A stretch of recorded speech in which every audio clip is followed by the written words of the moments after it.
اعوذ باللہ من الشیطان الرجیم بسم اللہ الرحمن الرحیم 100 سال کے گناہ معاف اور 100 سال کی عبادت کے برابر ثواب۔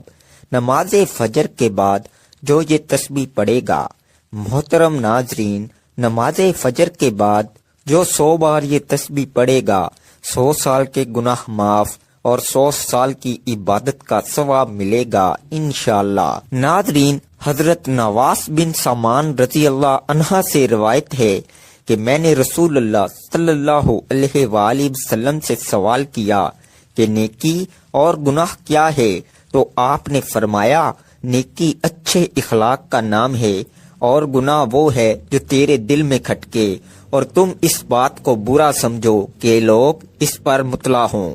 اس حدیث میں رسول اللہ صلی اللہ علیہ وآلہ وسلم سے 2 سوال کیے گئے، ایک نیکی کے بارے میں اور دوسرا گناہ کے بارے میں۔ اسلامی تعلیمات میں نیکی اور گناہ کے لیے بنیادی اصول یہ ہے کہ جو عمل اللہ تعالی اور رسول اللہ صلی اللہ علیہ وآلہ وسلم کے احکام کے مطابق ہو وہ نیکی ہے، اور اگر اس کے خلاف ہو تو وہ گناہ ہے۔ حتیٰ کہ عبادات جو کہ سراسر نیکی ہیں، اگر وہ اللہ تعالیٰ کے احکام کے خلاف کی جائے تو بجائے نیکی کے گناہ کا سبب بن جاتا ہے۔ مثلا نماز پڑھنا بہت بڑی عبادت ہے، لیکن سورج کے طلوع ہوتے وقت، غروب ہوتے وقت نماز پڑھنا مکروہ ہے۔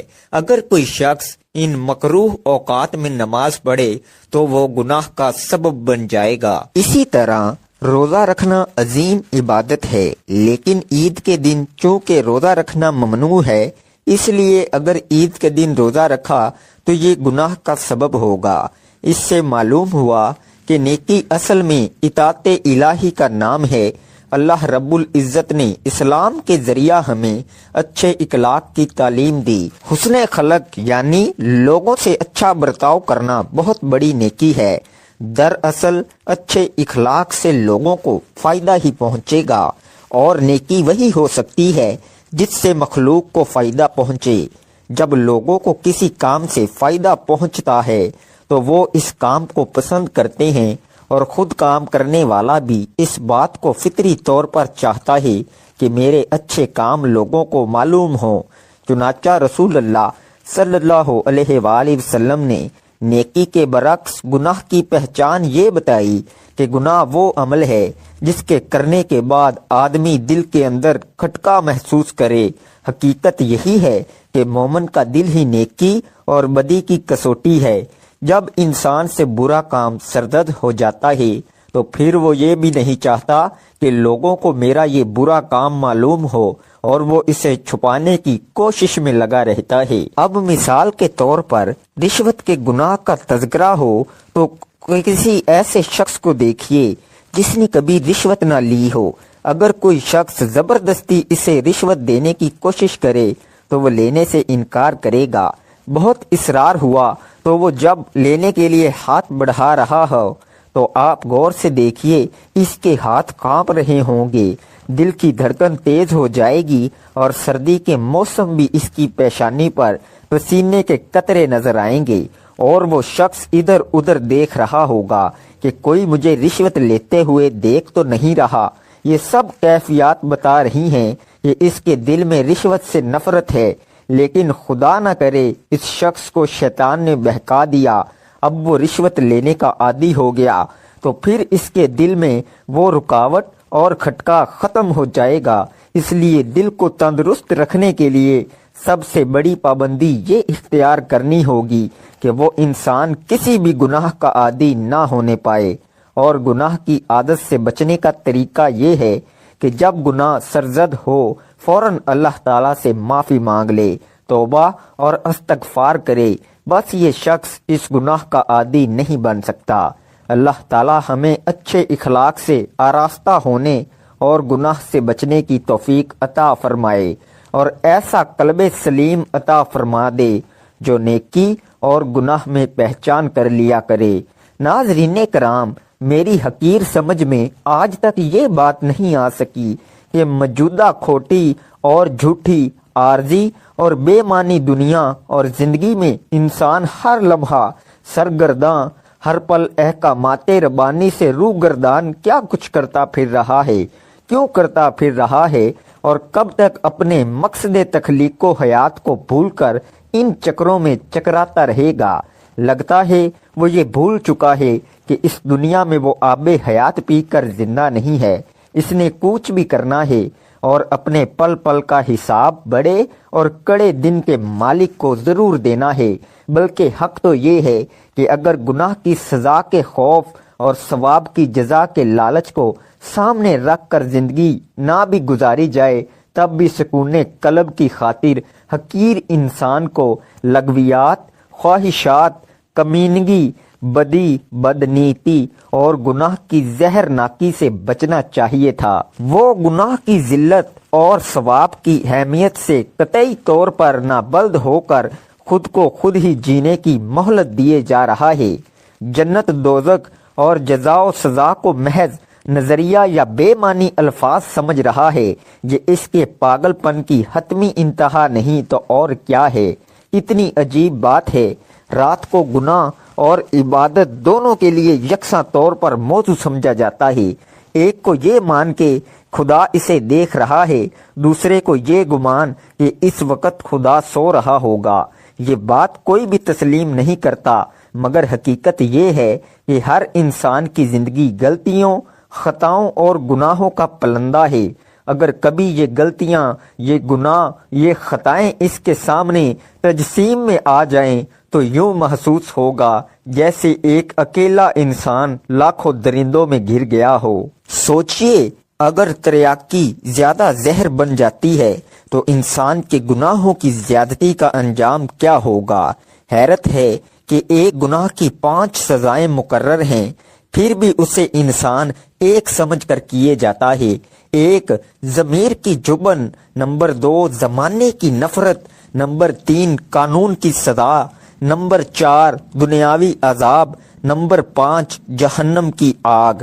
گناہ اور بدی چونکہ آپ کے اپنے پاؤں کے کلہاڑے اور اپنے ہاتھوں کے جمع کردہ جہنم کے انگارے ہیں، اس لیے آپ کو زخم کی ٹھیس یا آگ تپش محسوس نہیں ہوتی۔ انسان جب تک اپنی چھوٹی سے چھوٹی خطا کو بڑے سے بڑا گناہ نہیں سمجھے گا، تب تک وہ بڑے سے بڑے گناہ کو چھوٹی خطا قرار دیتا رہے گا۔ نتیجہ اپنی دونوں دنیایں برباد کرتا رہے گا۔ گناہ کے گناہ ہونے کی اس سے بڑی دلیل اور کیا ہو سکتی ہے کہ اسے چھپ کر کرنا پڑتا ہے۔ جس طرح زہر کھانے سے آپ خود بچتے ہیں، آپ کے ہاتھ سے کوئی چھیننے نہیں آتا، اس طرح گناہ اور بدی سے بھی آپ نے خود ہی بچنا ہوگا۔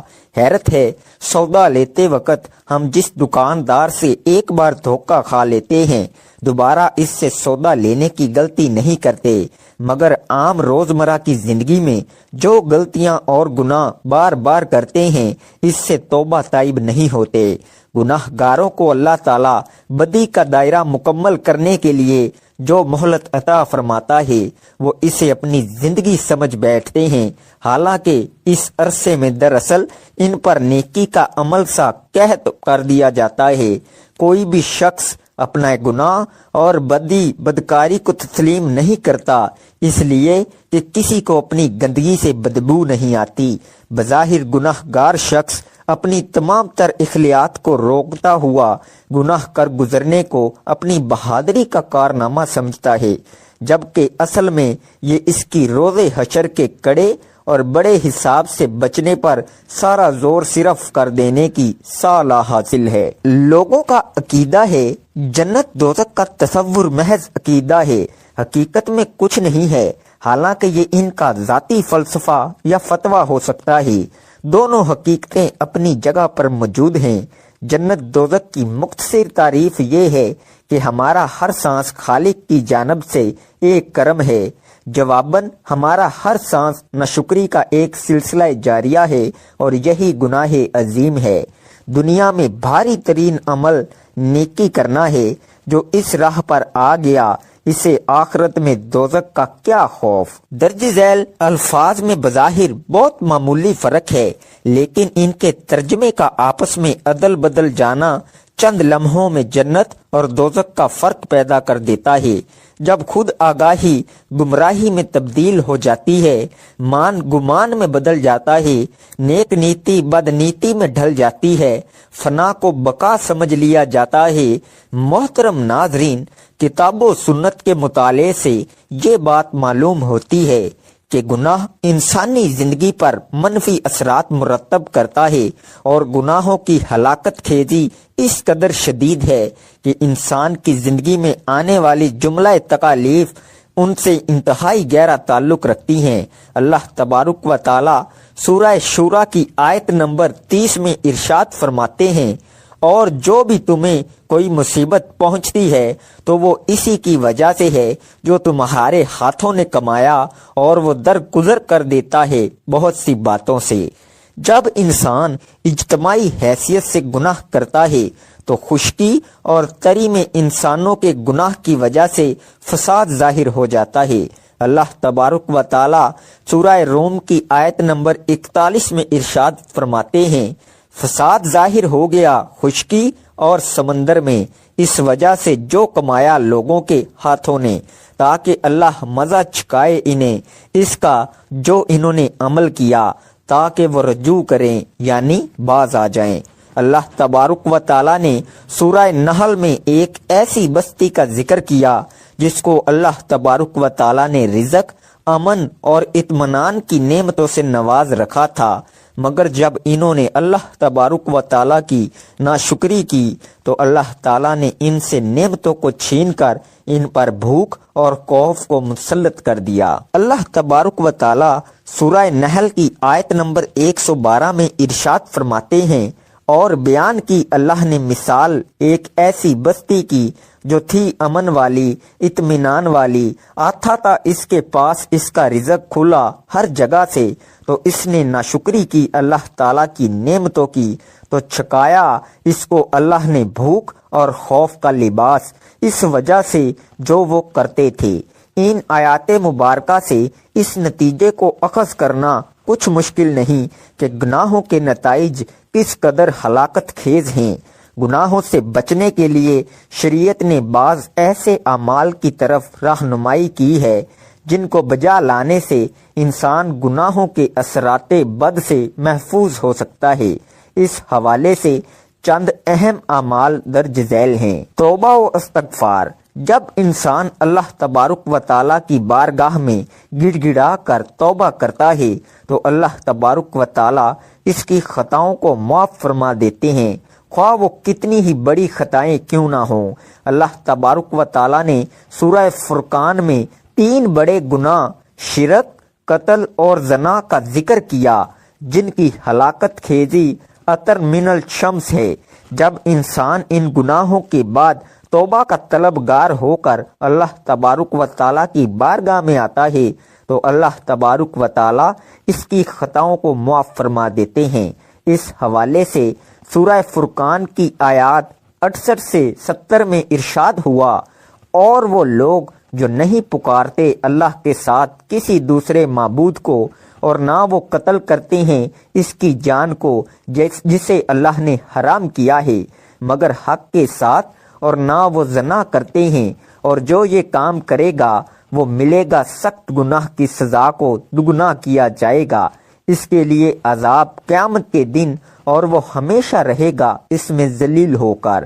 مگر جو توبہ کرے اور ایمان لائے اور نیک عمل کرے، بس یہ وہ لوگ ہیں جن کے گناہوں کو اللہ نے نیکیوں کے ساتھ تبدیل کر دیا ہے۔ نمبر 2، تقوی۔ جب انسان اللہ تبارک و تعالیٰ کے خوف کی وجہ سے گناہوں کو چھوڑ دیتا ہے تو اللہ تبارک و تعالیٰ اس کی خطاؤں کو معاف فرما دیتے ہیں۔ اللہ تبارک و تعالیٰ سورہ طلاق کی آیت نمبر 5 میں ارشاد فرماتے ہیں، اور جو اللہ سے ڈرے گا تو وہ دور کر دے گا اس سے اس کی برائیاں، اور وہ زیادہ کر دے گا اس کا اجر۔ نمبر 3، گناہوں کے بعد نیکیوں کا اہتمام۔ جو انسان گناہوں کے بعد نیکیوں کا اہتمام کرتا ہے، اللہ تبارک و تعالی اس کے سابقہ گناہوں کو مٹا دیتے ہیں۔ اللہ تبارک و تعالی سورہ ہود کی آیت نمبر 114 میں ارشاد فرماتے ہیں، بے شک نیکیاں دور کر دیتی ہیں برائیوں کو، یہ نصیحت ہے یاد رکھنے والوں کے لیے۔ نمبر 4، صدقات کا اہتمام۔ جو انسان اللہ تبارک و تعالیٰ کی بارگاہ میں اس کے دیے گئے مال میں سے خرچ کرتا ہے تو اللہ تبارک و تعالیٰ اس کے گناہوں کو مٹا دیتے ہیں۔ اللہ تبارک و تعالیٰ نے سورہ توبہ کی آیت نمبر 103 میں ارشاد فرمایا، آپ لیجئے ان کے مالوں میں سے صدقہ تاکہ آپ پاک کریں انہیں اور آپ تزکیہ کریں ان کا اس کے ذریعے، اور دعا فرمائیں ان کے حق میں، بے شک آپ کی دعا باعث سکون ہے ان کے لیے۔ نمبر 5، تسبیح کا اہتمام۔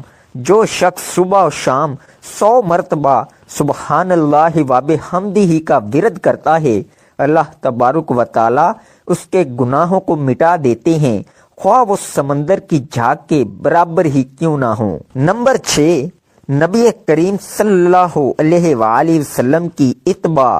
جو شخص نبی کریم صلی اللہ علیہ وآلہ وسلم کی اتباع کرتا ہے، اللہ تبارک و تعالی اس کے گناہوں کو مٹا دیتے ہیں۔ اللہ تبارک و تعالی سورہ آل عمران کی آیت نمبر 31 میں ارشاد فرماتے ہیں، آپ کہہ دیں اگر ہو تم محبت کرتے اللہ سے تو میری پیروی کرو، اللہ تم سے محبت کرنے لگے گا اور وہ معاف کر دے گا تمہارے لیے تمہارے گناہ، اور اللہ بہت بخشنے والا بہت مہربان ہے۔ نمبر 7، راست گوئی۔ جو شخص زندگی کے نشیب و فراز کے دوران ہمیشہ سچائی سے کام لیتا ہے، اللہ تبارک و تعالی اس کی خطاؤں کو معاف فرما دیتے ہیں۔ سورہ احزاب کی آیت نمبر 70 تا 71 میں ارشاد ہوا، اے وہ لوگو جو ایمان لائے ہو، اللہ سے ڈرو اور بالکل سیدھی بات کہو، وہ درست کر دے گا تمہارے لیے تمہارے اعمال، اور وہ بخش دے گا تمہارے لیے تمہارے گناہ، اور جو اطاعت کرے اللہ اور اس کے رسول کی تو یقیناً اس نے کامیابی حاصل کی، بہت بڑی کامیابی۔ نمبر 8، حج اور عمرے کا اہتمام۔ جو انسان اللہ تبارک و تعالیٰ کی رضا کے لیے حج کرتا ہے، اللہ تبارک و تعالیٰ اس کی خطاؤں کو معاف فرما دیتے ہیں اور اس کو اس طرح کا کر دیتے ہیں جیسے وہ آج ہی اپنی ماں کے بطن سے پیدا ہوا ہے۔ اس ضمن میں ایک اہم حدیث درج ذیل ہے۔ سنن نسائی اور ابن ماجہ میں سیدنا عمر بن خطاب سے روایت ہے کہ نبی کریم صلی اللہ علیہ وآلہ وسلم نے فرمایا، یکے بعد دیگرے حج اور عمرہ ادا کرتے رہو، کیونکہ ان دونوں کو پے در پے ادا کرنے سے فکر و فاقہ اور گناہ یوں ختم ہو جاتے ہیں جیسے بھٹی میل کچیل کو ختم کر دیتی ہے۔ نمبر 9، قرآن مجید پر مستحکم ایمان۔ جو شخص قرآن مجید پر مستحکم ایمان رکھتا ہے تو اللہ تبارک و تعالی اس کی خطاؤں کو معاف فرما دیتے ہیں۔ اس حوالے سے سورہ محمد کی آیت نمبر 2 میں ارشاد ہوا، اور وہ لوگ جو ایمان لائے اور انہوں نے نیک اعمال کیے اور وہ ایمان لائے اس قرآن پر جو نازل کیا گیا محمد صلی اللہ علیہ وآلہ وسلم پر، اور وہی حق ہے ان کے رب کی طرف سے، اللہ نے دور کر دیا ان سے ان کی برائیوں کو اور ان کے حال کی اصلاح کر دی۔ اگر مذکورہ بالا اعمال پر توجہ دی جائے تو انسان گناہوں سے پاک ہو سکتا ہے۔ اللہ تبارک و تعالی ہم سب کو گناہوں سے پاک زندگی گزارنے کی توفیق عطا فرمائے، آمین۔ تو جو شخص فجر کی نماز کے بعد 100 مرتبہ یہ تسبیح پڑھے گا، اس کے 100 سال کے گناہ معاف ہوں گے۔ 200 مرتبہ پڑھے گا، 200 سال کے گناہ معاف۔ اگر پورے دل سے پڑھ کر اگر آپ 100 کروڑ بھی مانگیں گے تو اللہ تعالیٰ آپ کو 100 ارب دے گا۔ ناظرین، آج کا وظیفہ اللہ تعالیٰ کے نام کا اور قرآن مجید کی ایک چھوٹی سی سورت کا ہے۔ آپ نے اللہ تعالیٰ کا مبارک نام یا رحیمو یا کریمو 101 مرتبہ پڑھنا ہے، یعنی کہ ایک تسبیح مکمل پڑھنی ہے۔ اس کے بعد آپ نے سورہ کوثر 7 مرتبہ پڑھنی ہے۔ انا اعطینا کل کوثر فصلی لربک وانحر ان شانئک هو الابتر۔ سورہ کوثر پڑھنے کے بعد آپ نے ایک تسبیح درود پاک کی پڑھنی ہے۔ جب یہ سارا عمل مکمل ہو جائے تو آپ نے اللہ تعالیٰ سے اپنے گناہوں کی بخشش مانگنی ہے۔ انشاءاللہ اس عمل کی بدولت آپ کے 100 سال کے گناہ معاف ہوں گے اور 100 سال کی عبادت کا ثواب مل جائے گا۔ دعا ایک عظیم الشان عبادت ہے جس کی عظمت و فضیلت پر بکثرت آیات کریمہ اور احادیث طیبہ وارد ہیں۔ دعا کی نہایت عظمت میں ایک حکمت یہ ہے کہ دعا اللہ تعالیٰ سے ہماری محبت کے اظہار، اس کی شان الوحدیت کے حضور، ہماری ابدیت کی علامت، اس کے علم و قدرت و عطا پر ہمارے توکل و اعتماد کا مظہر اور اس کی ذات پاک پر ہمارے ایمان کا اقرار و ثبوت ہے۔ ہمارا عقیدہ ہے کہ اللہ تعالی ہمارا خالق، مالک، رازق ہے۔ وہ رب العالمین، الرحمن، الراحمین اور مالک یوم الدین ہے۔ تمام عزتیں، عظمتیں، قدرتیں، خزانے، ملکیتیں، بادشاہتیں اسی کے پاس ہیں۔ سب کا داتا اور داتاؤں کا داتا وہی ہے۔ ساری مخلوق اسی کی بارگاہ کی محتاج اور اسی کے دربار میں سوالی ہے، جبکہ وہ عظمتوں والا خدا بے نیاز، غنی، بے پرواہ اور تمام حاجتوں سے پاک ہے۔ وہ جود و کریم ہے، بخشش فرماتا اور جود و کرم کے دریا بہاتا ہے۔ ایک ایک فرد مخلوق کو اربوں خزانے عطا کر دے تب بھی اس کے خزانوں میں سوئی کی نوک برابر کمی نہ ہوگی، اور کسی کو کچھ عطا نہ کرے تو کوئی اس سے چھین نہیں سکتا۔ وہ کسی کو دینا چاہے تو کوئی اسے روک نہیں سکتا، وہ کسی سے روک لے تو کوئی اسے دے نہیں سکتا۔ جب ہم دعا مانگتے ہیں تو اللہ تعالیٰ کے بارے میں یہی عقیدہ و ایمان ہمارے دل و دماغ میں شعوری یا لاشعوری طور پر موجود ہوتا ہے، جو الفاظ و کیفیات کی صورت میں دعا کے سانچے میں ڈھل جاتا ہے۔ اس حکمت کو سامنے رکھ کر غور کر لیں کہ جب دعا اس قدر عظیم عقیدے کا اظہار ہے تو کیوں نہ اعلیٰ درجے کی عبادت بلکہ عبادت کا مغز قرار پائے۔ اللہ تعالیٰ کے نزدیک کوئی چیز دعا سے بزرگ تر نہیں۔ دعا مصیبتوں بلا کو اتارنے والی ہے۔ دعا مسلمانوں کا ہتھیار، دین کا ستون اور آسمان و زمین کا نور ہے۔ دعا کرنے سے گناہ معاف ہوتے ہیں۔ دعا عبادت کا مغز ہے۔ اللہ تعالیٰ دعا کرنے والے کے ساتھ ہوتا ہے۔ جو بلا اتر چکی اور جو نہیں اتری دعا ان سے نفع دیتی ہے۔ دعا رحمت کی چابی ہے۔ دعا قضا کو ٹال دیتی ہے، دعا بلا کو ٹال دیتی ہے۔ جسے دعا کرنے کی توفیق دی گئی اس کے لیے رحمت کے دروازے کھول دیے گئے۔ مفسرین نے دعا قبول ہونے کی چند شرائط و آداب ذکر فرمائے۔ ان کا خلاصہ یہ ہے کہ دعا مانگنے میں اخلاص ہو۔ دعا مانگتے وقت دل دعا کے علاوہ کسی اور چیز کی طرف مشغول نہ ہو۔ ناجائز و گناہ کی دعا نہ مانگی جائے۔ دعا مانگنے والا اللہ تعالیٰ کی رحمت پر یقین رکھتا ہو۔ اگر دعا کی قبولیت ظاہر نہ ہو تو وہ شکایت نہ کرے کہ میں نے دعا مانگی لیکن وہ قبول نہ ہوئی۔ جب ان شرطوں کو پورا کرتے ہوئے دعا کی جاتی ہے تو وہ قبول ہوتی ہے۔ لیکن یہ ذہن میں رکھیں کہ قبولیت دعا کا اصل معنی ہے کہ بندے کی پکار پر اللہ تعالیٰ کا اسے لبیک فرمانا۔ یہ ضروری نہیں جو مانگا وہ مل جائے، بلکہ مانگنے پر کچھ ملنے کا ظہور دوسری صورتوں میں بھی ہو سکتا ہے۔ مثلا اس دعا کے مطابق گناہ معاف کر دیے جائیں، یا آخرت میں اس کے لیے ثواب ذخیرہ کر دیا جائے، یا اصل مانگی ہوئی شے کی جگہ اس سے بہتر چیز عطا کر دی جائے، یا اس دعا میں مانگی ہوئی چیز بندے کی زیادہ ضرورت کے وقت تک مؤخر کر دی جائے۔ دعا مانگ کر نتیجہ اللہ تعالیٰ کے ذمہ کرم پر چھوڑ دینا چاہیے کہ رحمان و رحیم خدا ہمارے ساتھ وہی معاملہ فرمائے جو ہمارے حق میں بہتر ہے۔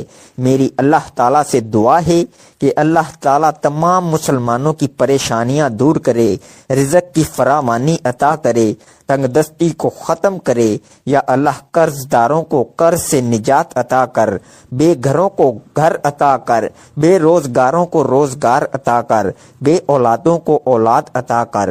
یا اللہ ہمارے سارے کبیرہ و صغیرہ گناہوں کو معاف فرما، ہمیں 5 وقت کا نمازی بنا، ماں باپ کا فرما بردار بنا اور دین اسلام کے احکامات پر عمل کرنے کی توفیق عطا فرما۔ آمین ثم آمین۔ ناظرین، اپنے رزق میں برکت، وسعت اور کشادگی کے لیے اللہ تعالیٰ کے 99 ناموں میں سے ایک نام کمنٹ سیکشن میں ضرور شیئر کریں۔ اللہ تعالیٰ ہم سب کا حامی و ناصر ہو۔ آمین۔ جزاک